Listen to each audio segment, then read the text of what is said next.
അതിന് താനാരാ? നോം ബാബ, ബലൂൺ ബാബ.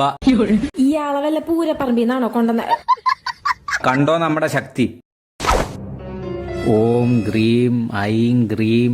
ഐസ്ക്രീം അല്ലേ? അമ്മാമ ഉറപ്പിച്ചോ ഇയാള് പൂരപ്പറമ്പിന്ന് തന്നെ?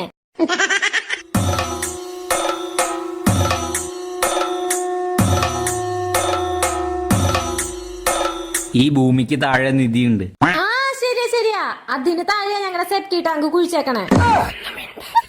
ഇനി എന്തെങ്കിലും ഭക്ഷിച്ചിട്ടാവാം. കഴിക്കാനെടുക്ക്. നിങ്ങളെന്താ നമ്മളെ കളിയാക്കാണോ? എന്തു പറ്റി സ്വാമി? കറിയില്ലാതെയാണോ ചപ്പാത്തി തരുന്നേ? ശപിച്ച് കളയും ഞാൻ. ഭൂമിയുടെ അടിയിലെ നിധി കണ്ടുപിടിക്കാൻ പറ്റുന്ന ആൾക്ക് ചപ്പാത്തിയുടെ അടിയിൽ വെച്ചിരിക്കണ കറി കണ്ടുപിടിക്കാൻ പറ്റിയില്ല. അവന്റെ ബലൂണ് പോടുന്നു.